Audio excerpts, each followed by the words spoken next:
Hello guys, welcome back to my channel. How are you? I hope you are well. So today we are going to start a new poem, that is The Last Bargain, and I am having book with me Honeydew class 8. So this poem is written by most famous poet Rabindranath Tagore, who is Bengali poet, and in this poem he describes a man who is in search of a job. तो let us see the title the last bargain, है ना। तो bargain क्या होता है? एक agreement होता है टू पार्टीज़ के बीच में, जो वो एक्सेप्ट कर लेते हैं उस किसी भी टॉपिक समथिंग, मतलब किसी भी चीज़ के ऊपर। लाइक जैसे आप कोई चीज़ लेने के लिए गए किसी शॉपकीपर पर, तो शॉपकीपर ने बोला वो 100 की है, आपने बोला कि मैं तो 50 दूंगा। फिर एक अग्रीमेंट हो जाता है, तो शॉपकीपर जब कहता है कि नहीं मैं तो 70 में दूंगा, तो फिर जो कस्टमर है वो भी रेडी हो जाता है, तो एक अग्रीमेंट होगा कि 70 रुपीज़ ठीक है, तो वो बार्गेन हो जाता है, ठीक है। तो इस पोएम में क्या है, जो मैन है जो जॉब के लिए ढूंढ रहा है, तो वो लास्ट बार्गेन एक्सेप्ट करता है। तो वो क्यों करता है, क्या बार्गेन होता है, वो इस पोएम को रीड करने के बाद आपकी जो डाउट है वो क्लियर हो जाएंगे। तो यही इस पैराग्राफ में बताया हुआ है जो मैंने अभी बताया आपको। तो let us start from here. Come and hire me, I cried while in the morning, I was walking on the stone paved road, sword in hand the king came in his chariot, he had my hand and said, I will hire you with my power. अब जो main होता है जो job की search के लिए गया हुआ है, तो वहीं से स्टार्टिंग है। कम एंड हायर मी, कि आओ और मुझे हायर कर लो। हायर मतलब क्या है, मुझे एम्प्लॉयमेंट दे दो, मुझे जॉब दे दो। आई क्राइड, मैंने बोला। आई वाइल इन द मॉर्निंग, ठीक है। और कब? मॉर्निंग के टाइम में। मॉर्निंग का यहाँ पे सिंबल क्या दिया गया है, जब एक उम्मीद के साथ वो मैंने एक नए दिन की शुरुआत में एक करेज के साथ, एक मतलब बिगिनिंग के साथ जब वो जाता है सुबह, और वो क्या बोलता है कि भाई कोई आओ और मुझे एम्प्लॉयमेंट दो। I was walking on the stone paved road, और जो मतलब जो मैन होता है वो बता रहा होता है कि भाई मैं एक स्टोन पेव्ड रोड का मतलब क्या होता है कि जो जिस रास्ते पे मतलब पत्थर होते हैं, स्टोन होते हैं, वो भरा हुआ था, तो उस पर चल रहा था, ठीक है। तो उसकी कंडीशन बता रखी कि मॉर्निंग का टाइम था, ठीक है। तो मॉर्निंग के टाइम में वो स्टोन पे रास्ते पर चल रहा होता है, और वो बोल रहा होता है कि कोई आओ और मुझे जॉब दो। तो sword in hand the king came in his chariot, he had my hand and said I will hire you with my power. तभी क्या होता है कि एक पर्सन, मतलब पर्सन कौन है यहाँ पे, किंग है। किंग आता है, चैरियट क्या होता है, रथ पर आता है। तो उसके हाथ में क्या होता है, एक तीर होता है, स्वॉर्ड होता है, और उसने मेरा हाथ पकड़ा और उसने मुझे बोला कि मैं तुम्हें हायर करता हूँ, और उस मतलब कि हायर के बदले वो उसे क्या देगा, उसे एक पावर देगा, ठीक है। यहाँ पे पावर का एक सिंबल है, मतलब कि जो अथॉरिटी का है कि उसे कंट्रोल कर सकते हैं दूसरे के ऊपर, तो उसको पावर देगा।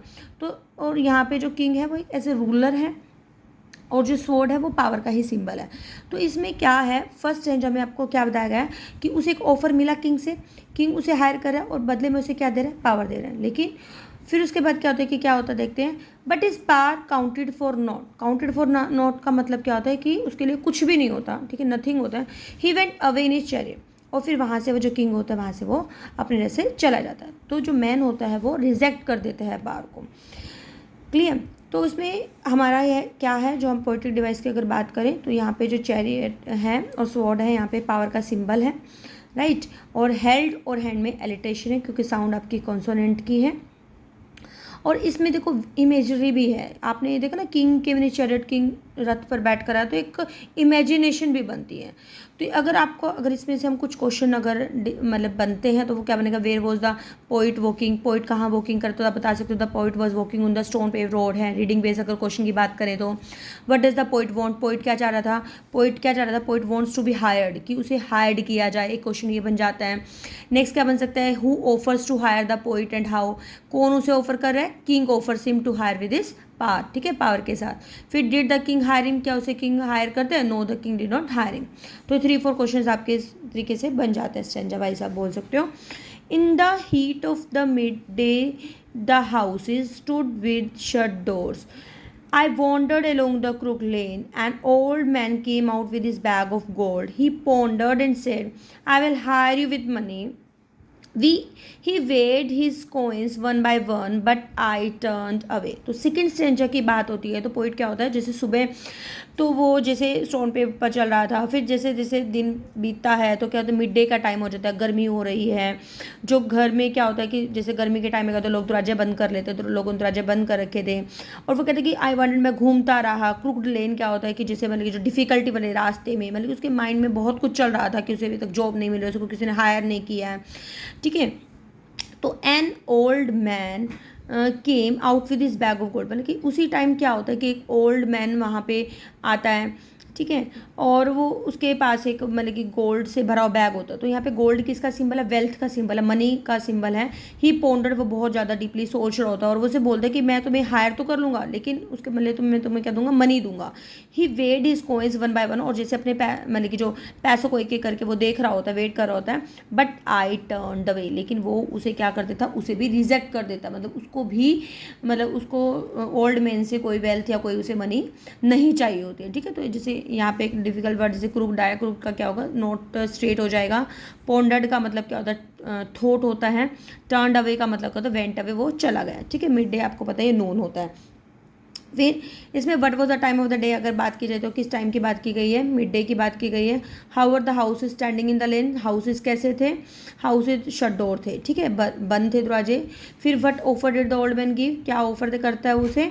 The old man offer to hire the man with gold, gold के साथ कर रहा है। और अगर बात की जाए तो इसमें कंसीडर वर्ड का सिनोनिम बताना है, तो कंसीडर्ड का मीनिंग क्या रहेगा? पॉन्डर्ड रहेगा। समटाइम इस तरीके से क्वेश्चन आपसे पूछे जा सकते हैं। तो अभी तक हमने 2 स्टेंजर्स पढ़े हैं। फर्स्ट स्टेंजर में क्या है कि उसे किसका ऑफर मिलता है? किंग का ऑफर मिलता है, और किंग क्या उसे दे रहा है रिटर्न में? उसे पावर दे रहा है, लेकिन उसे रिजेक्ट कर देता है। सेकंड स्टेंजर में उसे ओल्ड मैन क्या ऑफर कर रहा है? वेल्थ ऑफर कर रहा है, लेकिन वो भी उसे ऑफर को रिजेक्ट कर देता है, राइट। फिर उसके बाद नेक्स्ट हमारा क्या आ जाता है? नेक्स्ट स्टेंजा में क्या होता है? It was evening, the garden hedge was all a flower, the fair made came out and said I will hire you with a smile, her smile paled and melted into tears and she went back alone in the dark। अब देखो इस poem में आपने एक चीज़ notice करी, पहले जो starting होती है, बिगिनिंग होती है, उसमें मॉर्निंग का जिक्र होता है, फिर उसके बाद सेकंड स्टेंजा में आफ्टरनून की बात हो रही है, और थर्ड में क्या? इवनिंग, मतलब पूरा दिन वो घूम रहा है, इसका मतलब है ना। तो जब शाम हो जाती है तो पूरा जो गार्डन, जिस गार्डन में वो जा रहा होता है, जो हेज के होता है, फेंसेज होती हैं, ठीक है, बाड़ एक टाइप से बोल सकते हो, जो एरिया कवर्ड होता है फ्लावर से, तो वहाँ पे एक मेड, यहाँ पे क्या गर्ल है, एक बहुत सुंदर सी गर्ल होती है, वो बाहर आती है और वो कहती है कि मैं तुम्हें हायर तो कर लूँगी, लेकिन उसके बदले मैं क्या तुम्हें दूंगी? स्माइल। स्माइल यहाँ पे किसका सिंबल है? ब्यूटी का। तो वो उसे स्माइल देगी। Her smile पेल्ड and melted into tears and she back alone into the dark. और जब जैसे टाइम बीत जाता है, कुछ टाइम के बाद क्या होता है, जो उसकी स्माइल होता है वो पेल्ड हो जाती है, मतलब पेल्ड का मतलब क्या होता है कि उसकी जो स्माइल होती है वो ढल जाती है, वो आंसू में कन्वर्ट हो जाती है। मतलब जैसे हाँ देखो, आप ऐसे सोच कर देखो, हम खुश होते हैं तो वो हम ज़्यादा टाइम के लिए थोड़ी ना खुश होते हैं। समटाइम्स हम जो खुशी होती है वो तो ज़्यादा लंबे टाइम तक नहीं रहती, उसके बाद हमारी खुशी कई बार आंसू में बदल जाती है। तो ऐसे ही उस गर्ल के साथ होता है, वो कुछ टाइम के बाद जो उसकी जो स्माइल होती है वो टीयर्स में चेंज हो जाती है, जैसे जैसे मतलब कि टाइम ढल जाता है। उसके बाद क्या होता है, तो मतलब वो उसके ऑफर को भी रिजेक्ट कर देता है। नेक्स्ट स्टेंजा में क्या होता है, तो अगर हम इस स्टेंजा के क्वेश्चंस की बात करें तो क्या होगा? What was full of flowers, full of flowers क्या था? फुल ऑफ फ्लावर्स क्या था? हमारा गार्डन है, जो आप बोलोगे, ठीक है। Who came to the hire the man, इस स्टेंजा में कौन उसे हायर कर रहा है? एक फेयर मेड हायर कर रही है। What did the fair made offer, fair made क्या ऑफर कर रही है उसे? स्माइल ऑफर कर रही है। और अगर इसमें बात करें जब बिकेम वीक, वीक होना मतलब क्या होता है? पेल वर्ड इसका सिनोनिम रहेगा, ठीक है, पेल्ड होता है वीक हो जाना। नेक्स्ट आपका क्या आता है कि the sun glistered on the sand and the sea waves broken waywardly, ठीक है। तो वेवार्डली का मीनिंग क्या हो जाता है? मतलब अनकंट्रोलेबल, मैंने लिखा भी हुआ है यहाँ पे, अनकंट्रोलेबल आप बोल सकते हो, इरेटिक मैनर आप बोल सकते हो, सेम मतलब मेन रहेगा इसका। ग्लिस्टर्ड का मतलब शाइन करना होता है, शोन, पास में हो जाएगा। जब सन चमक रहा होता है सैंड के ऊपर, रेत के ऊपर, और जो सी वेव्स होती हैं वो भी मतलब बिना किसी कंट्रोल के बहुत तेज़ी से चल रही होती हैं, सी वेव्स होती हैं समुद्र पे। तो child sat playing with shell, एक बच्चा होता है, बच्चा यहाँ पे सिंबल किसका? इनोसेंस का है, वो शेल के साथ खेल रहा होता है, ठीक है। शेल एक टाइप का एक जो जैसे जो स्मॉल सी एनिमल्स होते हैं ना, वो जो उनकी हार्ड कवर होता है उसको बोलते हैं शेल।